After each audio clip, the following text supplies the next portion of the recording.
Hello fan, welcome to web Gujarat. Gujarat ગૌણ સેવા પસંદગી મંડળ વર્ગ 3ની અંદર ગ્રુપ એ અને બીની જે એક્ઝામ છે સીસીના ન્યૂ સિલેબસ મુજબની, તેમાં મેથ્સમાં આપણે આજે ગુણોત્તર અને પ્રમાણના દાખલાઓ અને તેની સમજૂતી વિશે ચર્ચા કરીશું. તો શરૂ કરીએ આજનો વિડીયો. પહેલાં સમજ લઈએ તેનું બધા. ગુણોત્તર એટલે બે સમાન એકમોવાળી રાશિઓ વચ્ચેની સરખામણી કે જે અતિક્ષિપ્ત સ્વરૂપમાં દર્શાવેલ છે. દાખલા તરીકે A/B. ગુણોત્તરને કોઈ એકમ હોતો નથી. પ્રમાણ જોઈએ.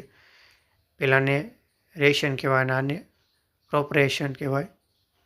તો જ્યારે બે ગુણોત્તર સરખા હોય ત્યારે તેમને પ્રમાણમાં છે તેમ કહેવાય.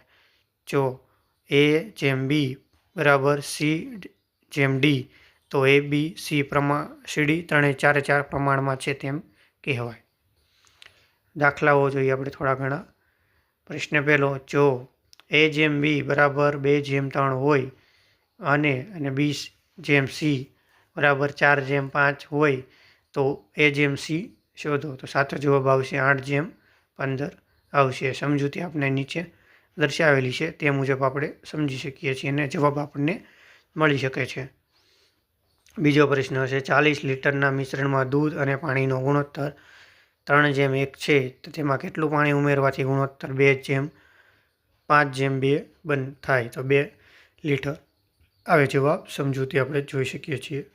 પ્રશ્ન ત્રીજો, બે સંખ્યાઓનો ગુણોત્તર 5/7 છે અને તેમનો સરવાળો 60 છે, તો નાની સંખ્યા કેટલી હશે? તો 25 સાચો જવાબ બનશે આપણો. પ્રશ્ન ચોથો, 0.75 અને 2.5નો ગુણોત્તર શોધો. તો સાચો જવાબ છે 3/10 થશે. પ્રશ્ન પાંચમો, જો 15A બરાબર 10B બરાબર 6C હોય તો ABC જવાબ ગોતવાનો છે. તો સાચો જવાબ 2/3/5 થશે લસા લઈને. પ્રશ્ન છઠ્ઠો, 4 અને 9નો મધ્ય પ્રમાણ શોધો. તો સાચો જવાબ 6 આવે. જો A/B બરાબર 3/4 અને B/C બરાબર 8/9 હોય તો ABC શોધો. તો સાચો જવાબ છે 6/8/9 થશે. પ્રશ્ન 8, બે સંખ્યાઓ 3/5ના પ્રમાણમાં છે. જો દરેકમાંથી 9 બાદ કરવામાં આવે તો નવી સંખ્યાનું 12/23 ના પ્રમાણમાં બને છે. તો તે સંખ્યાઓ શોધો. તો સાચો જવાબ છે 36 અને 60. પ્રશ્ન 9, એક થેલીમાં 1 રૂપિયો, 50 પૈસા અને 25 પૈસાના સિક્કાઓ 2/3/4ના પ્રમાણમાં છે. જો કુલ રકમ 180 રૂપિયા હોય તો 50 પૈસાના સિક્કાઓની સંખ્યા શોધો. તો 120 સાચો જવાબ આપણો બનશે. 10મો પ્રશ્ન, જો A/3 બરાબર B/4 બરાબર C/7 હોય તો ABC ભાગ્યા Cની કિંમત શોધો. તો સાચો જવાબ છે આપણો 2.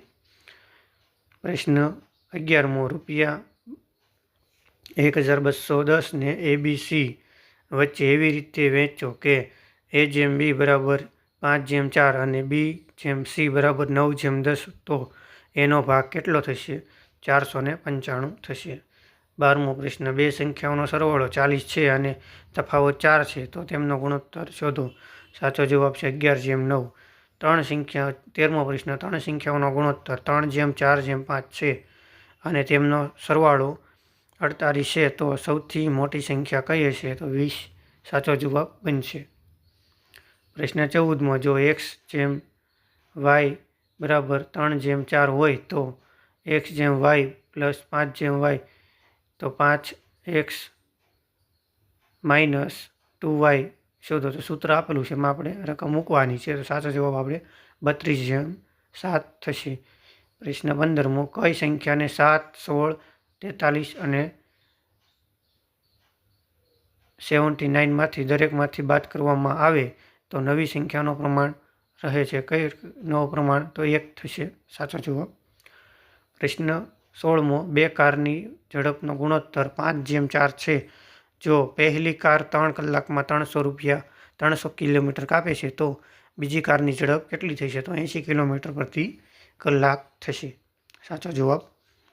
17મો પ્રશ્ન, 6, 8 અને 12નો ચોથો પ્રમાણપદ શોધો. તો સાચો જવાબ છે 16. પ્રશ્ન 18મો, જો એનો 30% અને બીનો 0.25 બરાબર સીનો 1/5 હોય તો ABC શોધો. તો સાચો જવાબ આવશે 10/12/15 થશે. 19મો પ્રશ્ન છે, 4,500 રૂપિયાને એ અને બી વચ્ચે 2/3 ગુણોત્તરમાં વહેંચો. તો સાચો જવાબ છે 1800 અને 2700 થશે. 20મો પ્રશ્ન છે, બે સંખ્યાઓનો ગુણોત્તર 3/4 છે અને તેમનો લસાઅ 84 છે, તો સંખ્યાઓ કઈ હશે? તો સાચો જવાબ છે 21 અને 28 હશે. 21મો પ્રશ્ન, એક લંબચોરસની લંબાઈ અને પહોળાઈનો ગુણોત્તર 5/3 છે. જો પરિમિતિ એની 64 સેમી હોય તો લંબાઈ કેટલી થશે? તો લંબાઈ આપણે 20 સેમી થશે. પ્રશ્ન 22મો, જો A/B બરાબર 1/2/1/3 હોય તો A અને Bની કિંમત શોધો. સાચો જવાબ છે 3/2 થશે. પ્રશ્ન 23મો, બે સંખ્યાઓનું પ્રમાણ 4/5 છે. જો બંનેમાં 5 ઉમેરતા પ્રમાણ 5/6 થાય તો મોટી સંખ્યા શોધો. તો 25 સાચો જવાબ બનશે. 24મો, 24 સોનું અને તાંબુ મિશ્રણ 19:1 પ્રમાણમાં છે તો 100 ગ્રામ મિશ્રણમાં સોનું કેટલું ગ્રામ હશે? તો સાચો જવાબ છે 95 ગ્રામ હશે. 25મો પ્રશ્ન, જો A/B બરાબર 4/5 અને B/C બરાબર 5/6 હોય તો A+B/B+C હોય તો સાચો જવાબ શું થશે? એનું સૂત્રમાં આપણે રકમ ગોઠવીએ તો સાચો જવાબ 9/11 થશે. જો તમને આ વિડીયો ગમ્યો હોય તો લાઇક, શેર, સબસ્ક્રાઈબ કરજો. જય હિન્દ, જય ભારત.